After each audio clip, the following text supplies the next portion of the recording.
శ్రీ శ్రీ వరాహలక్ష్మీ నృసింహస్వామి వారి నిత్య కళ్యాణం నేత్రపర్వంగా సాగింది. ఆర్జిత సేవల్లో భాగంగా ఉత్సవమూర్తి గోవిందరాజస్వామిని ఉభయ దేవేరులతో మండపంలో అధిష్ఠింపచేశారు.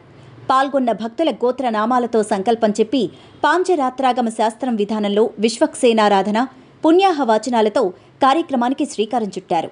కంకణధారణ, నూతన యజ్ఞోపవీత సమర్పణ, జీలకర్ర బెల్లం మాంగళ్యధారణ, తలంబ్రాల ప్రక్రియలు కమనీయంగా జరిపించారు. మంత్రపుష్పం, మంగళాశాసనాల తర్వాత భక్తులకు వేదాశీర్వచనాలు, శేషవస్త్రాలు, స్వామివారి ప్రసాదాలు అందజేశారు.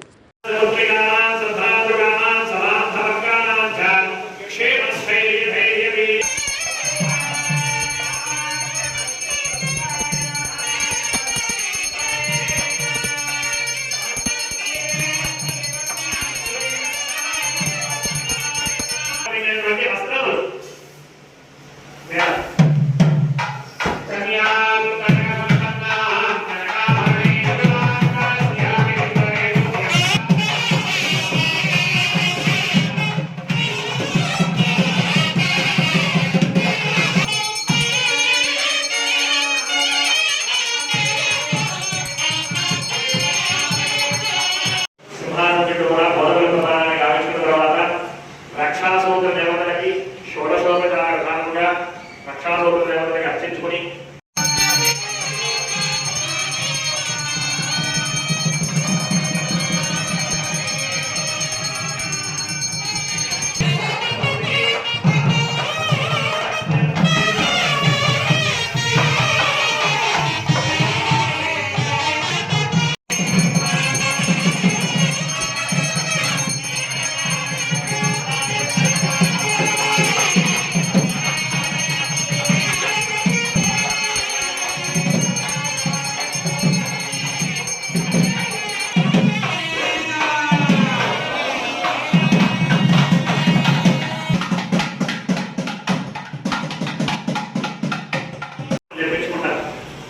కానీ స్వామికి ఎందుకు ఆ రక్ష?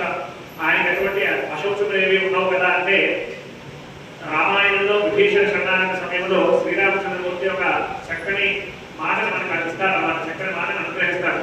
సకృదేవ ప్రపన్నాయ తమాస్మి, సకృదేవ ప్రపన్నాయ, నా ఎందు పూర్తిగా విశ్వాసం ఉంచి నన్ను ఆశ్రయించిన వారికి తమాస్మి ఇచ్చి, నా మీద పూర్తిగా నమ్మకం ఉంచి నన్ను నా పాదాన్ని ఎవరైతే శరణాగతి చేసి నన్ను ఆశ్రయిస్తారో అభయం సర్వభూతేభ్యో దదామి,